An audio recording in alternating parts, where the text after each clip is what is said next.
Salam sejahtera semuanya kepada para penonton tanya dengan jawab yang berbahagia. Semoga video ini bisa memberikan pengetahuan dan edukasi kepada para penonton. Dan jangan lupa untuk like dan subscribe channel ini ya. Di video ini ada pertanyaan, benarkah Al-Quran tidak menjelaskan sunat? Debat panas Kristen dan Muslim tentang khitan. Oke, kita kasih naik ada Papai Adi. Pai Adi. Ya, selamat siang Papai Adi. Silahkan nyalakan kamera. Mari kita diskusi dengan baik. Ya, selamat siang. Ya, silakan Papai kamera, nyalakan kamera. Sudah saya kirim undangan ke layar Anda. Silakan diterima.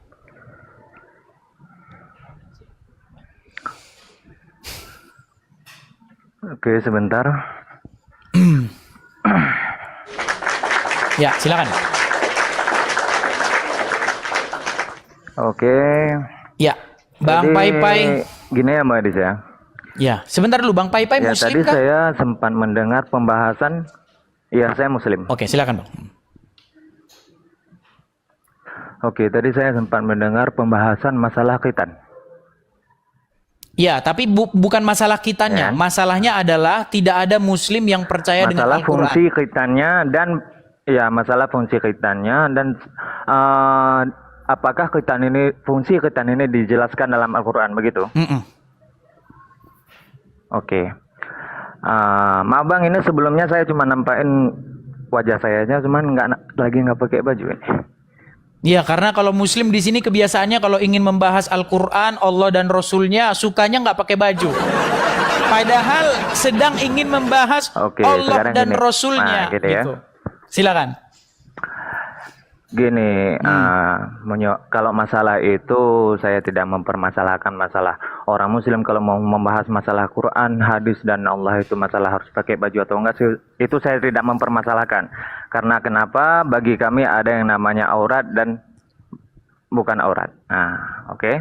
Ya, jadi maksudnya terkesan di pandangan orang bahwa mereka ini kalau membahas Allah dan Rasulnya harus menunjukkan sifat-sifat yang tidak pakai baju begitu. Adabnya seperti itu gitu. Kan terkesan kepada orang jadi seperti itu gitu loh, Pak. Silakan. Oke. Oke, sekarang gini, saya ingin menjelaskan sedikit. Memang di Al-Qur'an fungsi khitan itu tidak ditemukan. Karena kenapa? Karena khitan ini bukan di Al-Qur'annya tapi di hadisnya juga ada. Berarti Quran menjelaskan segala sesuatu nggak, Bang? Quran memang menjelaskan segala sesuatu tapi bukan dengan kegiatan, bukan menjelaskan masalah kegiatan manusia. Apa itu menjelaskan segala sesuatu, Bang?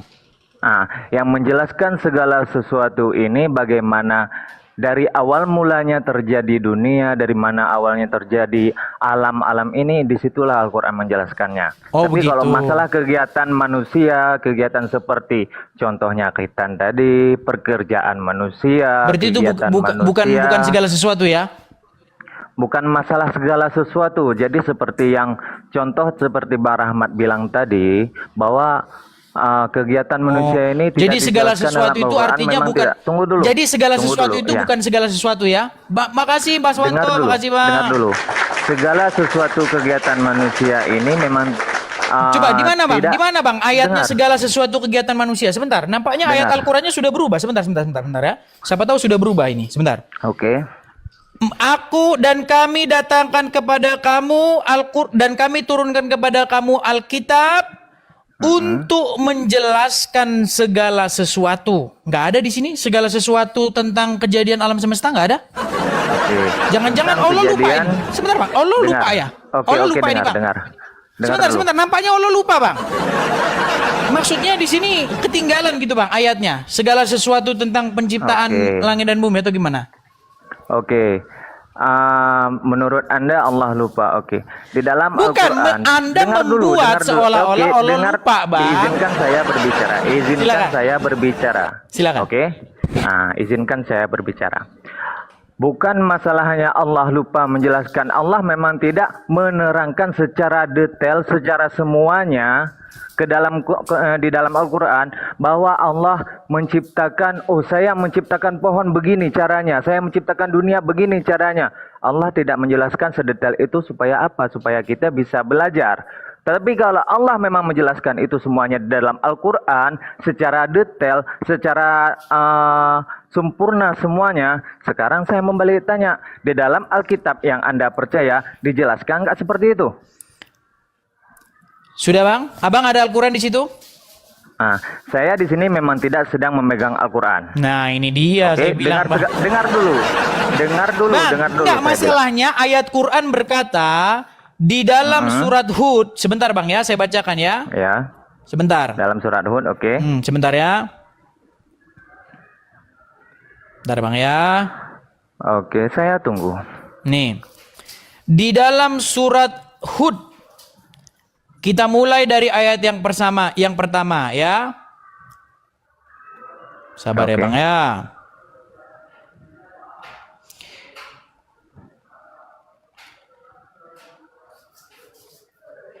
Ini udah kayak Bang Rahmat tadi nih, sabar. Iya, masalahnya begini Bang, ini agak-agak lemot sebentar. HP saya pakai HP satunya, lemot. HP ini memang agak-agak begini Bang. Sebentar Bang ya. Oh gitu. Saya bacakan. Alif Lam Ra. Oke. Inilah kitab yang ayat-ayatnya disusun dengan rapi serta dijelaskan secara terperinci yang diturunkan dari sisi Allah yang maha bijaksana lagi maha tahu. Saya harus percaya kepada Anda atau saya harus percaya kepada Al-Quran yang mengatakan bahwa Quran disusun secara rinci dan disusun secara teratur dan secara rinci? Oke. Anda bertanya percaya kepada saya atau percaya kepada Al-Quran, begitu? Bang, besok kalau abang diskusi, saya harap abang mempersiapkan Al-Quran supaya kita kalau ngomong itu tidak berdasarkan pikiran kita, tidak berdasarkan subjektivitas kita, tapi kita berdasarkan apa yang tertulis di dalam Al-Quran sesuai dalilnya. Setuju? Oke, setuju. Sekarang dengar dulu masalah kaitan tadi. Dulu masalah kaitan tadi. Silakan. Oke, jangan dipotong. Jika Anda ingin tahu masalah pembahasan tentang kaitan dan fungsi kaitan ini apa, jangan Anda cari di dalam Al-Quran. Quran tidak berguna menjelaskan Al-Quran, menjelaskan kita ya. Dengar dulu. Jangan sebentar, Anda Bang. cari di dalam Berarti Quran tidak. Itulah kelemahan Anda. Silakan. Anda sering memotong pembicaraan orang. Silakan. Gitu. Maaf. Karena sudah banyak yang mengkritik kita, sering katanya motong-motong. Silakan. Iya, oke. Jika Anda ingin mencari pembahasan dan fungsi tentang kaitan ini, apa tujuannya?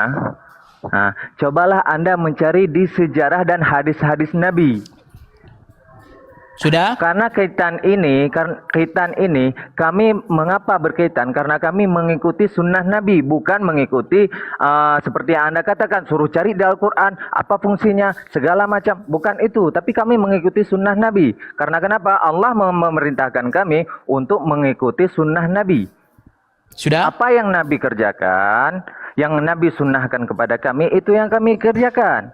Sudah? Apa yang Nabi suruh itu yang kami kerjakan. Begitu juga apa yang Allah suruh. Sudah? Nah, bisa saya tanggapi? Jika Anda Oke, silakan. Oke. Singkatnya, pendeknya, kitab Al-Quran tidak berguna untuk menjelaskan sunat. Setuju? Nah, itu saya tidak setuju. Oke, silakan. Guna Al-Quran dalam menjelaskan sunat. Silakan. Itu saya tidak setuju. Karena kenapa? Al-Quran menjelaskan tentang... Saya ada buku, Bang. Sebentar, saya ambil buku. Sebentar, nih. Saya ada buku, nih. Nih, saya ambil buku saya, nih ya. Nih. Saya ada buku.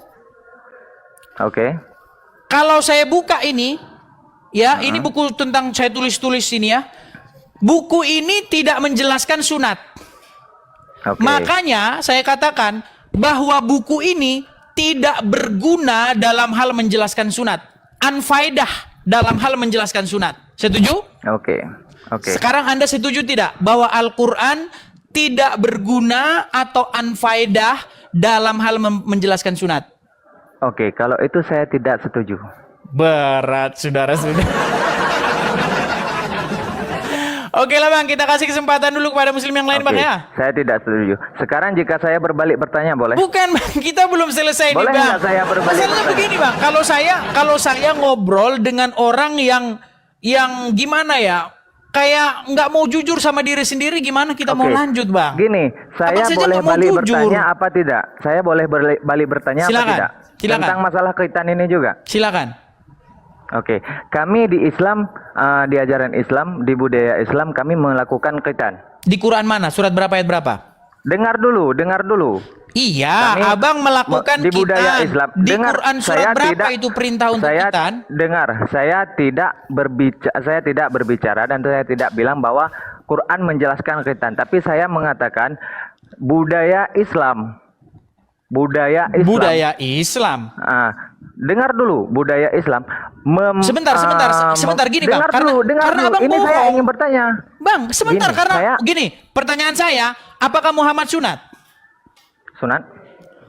Ini yang mana yang benar? Saya baca riwayat mengatakan Muhammad lahir dalam keadaan sunat. Ada riwayat lain mengatakan Muhammad disunat oleh malaikat. Ada riwayat lain mengatakan Oke. Muhammad disunat oleh Abdul Muthalib. Yang mana yang benar? Oke. Yang benar adalah Nabi Muhammad SAW dilahirkan dalam keadaan khitan. Berarti waktu Abdul Muthalib mengkhitan Muhammad itu bohong. Itu tidak ada sejarahnya. Oke, kalau bayi lahir dalam keadaan sunat berarti cacat. Cacat itu tidak. Duh, gimana? Bayi yang normal sunat nggak? Bayi yang lahir itu sunat nggak? Bayi yang lahir Oke, bayi itu yang sunat lahir nggak? sunat. Bayi yang lahir sunat. Oke Bang, sampai ketemu Bang. Nanti Dengar saya bisa dulu, saya muntaber belum kalau ngomong memberikan sama Bang. pertanyaan saya. Sebentar Saya Bang, belum saya memberikan bisa pertanyaan saya. muntaber. Sebentar, saya bisa muntaber kalau ngomong sama Bang terus nanti. Oke. Apa yang mau kita obrolin dengan orang kayak begitu, saudara? Masa katanya bayi lahir dalam keadaan sunat? Sungguh kamu termasuk orang-orang yang nekat. Lagi kamu termasuk orang-orang yang super nekat. Dan tiadalah orang-orang yang nekat itu, melainkan mereka tukang halu. Aduh, berat saudara-saudara. Berat.